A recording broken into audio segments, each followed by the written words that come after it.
Ibu Sri Mulyani jam 1 ke MPR, ya injeksi 40 triliun.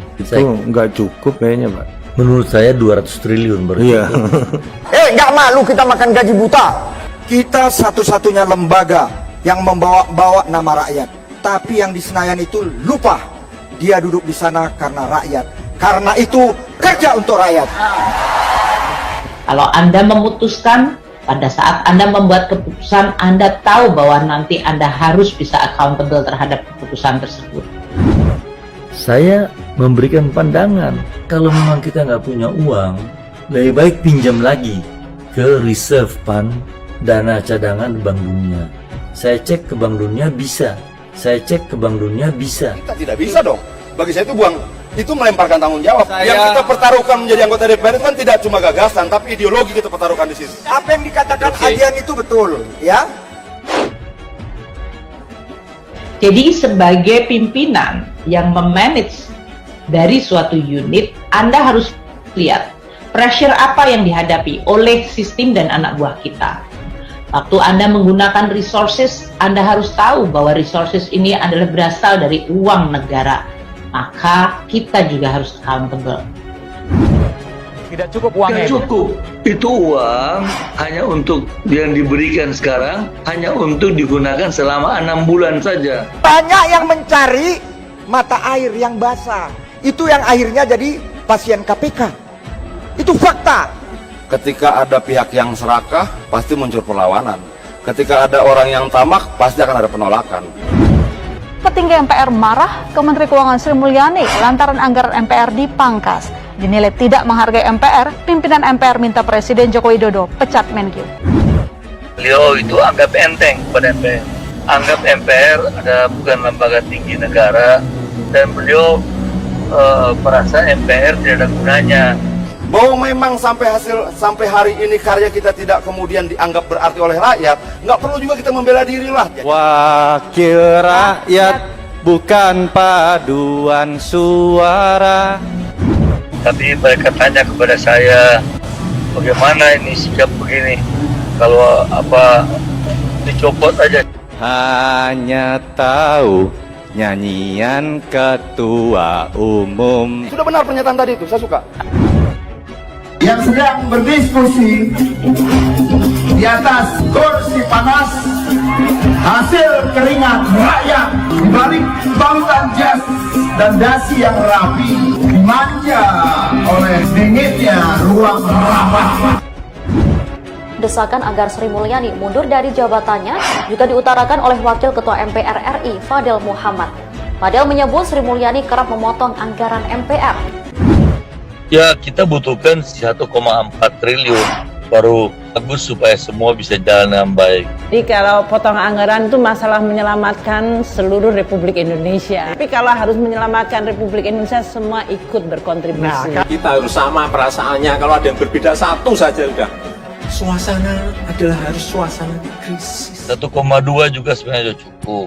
Kalau udah cuma dapat setengah ya bekerja kan 6 bulan. Tapi teman-teman yang sudah lebih dulu di sana selalu bilang ini berat, ini berat, ini berat. Tapi Pileg ikut lagi. Ini berat, ini berat, ini berat. Pileg ikut lagi.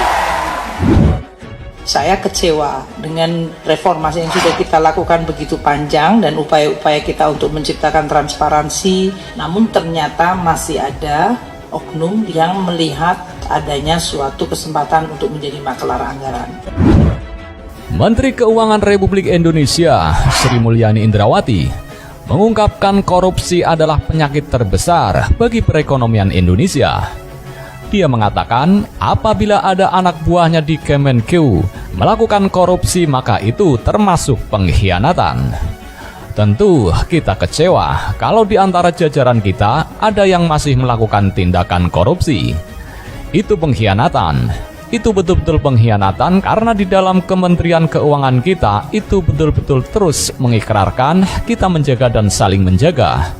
Kata Sri Mulyani dalam perayaan Hari Puncak Hakordia di YouTube Kementerian Republik Indonesia pada Rabu 8 Desember 2021. Bagaimana ini sikap begini? Kalau dicopot aja, saya bilang ya terserah presiden, serahkan kepada presiden. Tidak menjadi munafik Waktu di depan anak buah seolah-olah pura-pura menjadi A, waktu dia tidak menjadi B. Hidup akan sangat lelah kalau kita memiliki berbagai macam split personality seperti itu. Jadi kalau ada pihak yang melakukan korupsi, dia mengkhianati kita semua.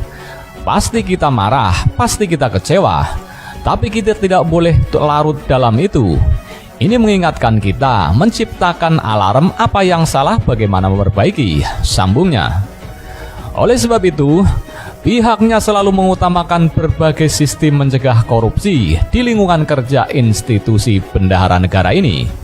Akuntabilitas dan kompetensi menjadi syarat mutlak sehingga korupsi benar-benar tidak terjadi di lingkungan pemerintahan.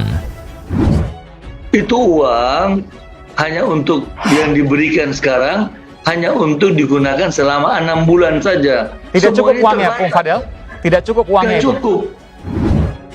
Negara ini diurus dengan baik, benar, dan sungguh-sungguh.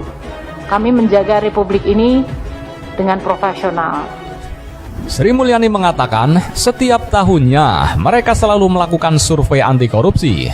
Di tahun 2019 mereka mendapatkan skor 87,65, kemudian 91,401 untuk tahun 2019 dan 88,96 untuk tahun 2020. Hasil skor tersebut menunjukkan bahwa Kementerian Keuangan termasuk institusi yang berpredikat risiko rendah. Saya selalu mengatakan kalau kita sudah mendapat skor yang baik, tidak berarti kita kemudian tidak menghadapi risiko. Kalau ada kejadian kasus anak buah kita yang punya potensi, itu alarm. Kita pelajari lagi apa kita kurang, apa yang harus diperkuat, katanya. Ibu Sri Mulyani jam 1 ke MPR, ya injeksi 40 triliun. Itu nggak cukup kayaknya, Pak. Menurut saya 200 triliun berarti. Iya. Nggak malu kita makan gaji buta. Kita satu-satunya lembaga yang membawa-bawa nama rakyat. Tapi yang di Senayan itu lupa. Dia duduk di sana karena rakyat. Karena itu kerja untuk rakyat. Kalau Anda memutuskan, pada saat Anda membuat keputusan, Anda tahu bahwa nanti Anda harus bisa accountable terhadap keputusan tersebut. Meskipun marah dan kecewa jika terjadi tindakan korupsi di Kemenkeu, Sri Mulyani mengatakan koreksi internal lebih penting. Anak buah kita melihat setiap hari bagaimana kita bersikap, memimpin, dan membuat keputusan.